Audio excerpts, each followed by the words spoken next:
to share with everybody today is something. Hi, Ofelia. Hi, Lily. Something that my mom had taught us since we were little, and I'm sure my brothers had did it, and we did it with my nieces. Cascarones. So it's springtime, and what cascarones are eggshells. That's the literal translation is an eggshell. And what we do is that we color the eggshells, we fill them up with confetti, we tape them off with some tissue paper, and then we crack them on each other. And it's good times, good laughs.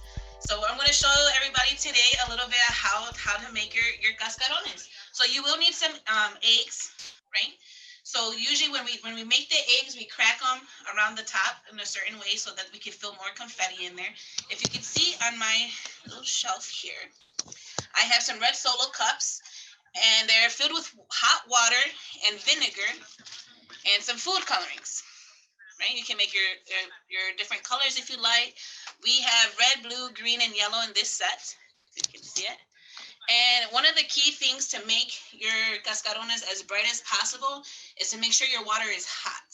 So hot water, add some vinegar into it, and then you leave the eggshell sitting from about like 3 to 5 minutes, depending on how dark you want your eggs to show. So I put some in here already. I'm gonna pull these out. The water is a little colder, so they're not as bright as my other one. So here's a yellow. You can see the inside, it's a little yellow. This one's more dark yellow because the water was hotter. I have, I think, a blue one. I do. Here's a blue one, oops. Right? And I think I have also made a red one. So here is a red one. There you go. So these have just came out. We let them dry, let all the water come out. Put them upside down. And so then these are already a little dry. So like we have our yellow one here. I have a blue one. I tried to make purple with red and blue, but it came out a little brown.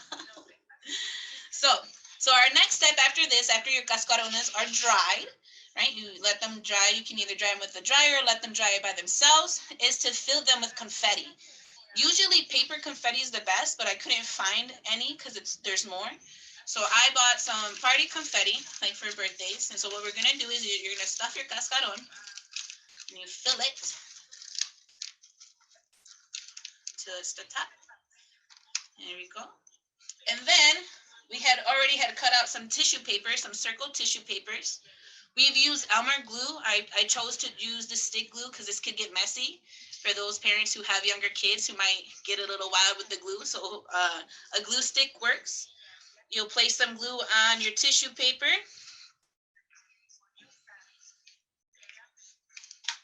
And then you will wrap it around your egg. And there you have them. So here's some that are already done. And you can make many. We collect them throughout the year, right? Sometimes I'll be making breakfast and be like, oh, let me save some cascarones, let me save some eggshells. I'll crack them a certain way. I'll rinse them and I'll let them dry. I have a stack in my kitchen. So this is what your final thing is. So all you need is some eggshells, some food coloring, some confetti tissue paper, and a little bit of vinegar for this. And so we make all these, and it takes us a long time to make them. Sometimes my nieces will be with my mom, and we have a good, fun time all day laughing about it, and they're gone within seconds because even though we make them for the younger ones, us adults like to play with the cascarones as well, and I think we have more fun with them. Actually, so yeah, have some Easter fun. Doesn't always have to be for Easter. It could be for any party. How do I use them?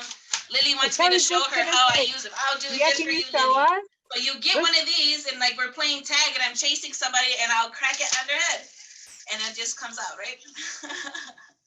And so those are the cascarones. So it's a little messy after as well. You'll have confetti in your yard or your patio for a long time, but that's how you do it. You can find more at onedetroitpbs.org or subscribe to our social media channels and sign up for our One Detroit newsletter.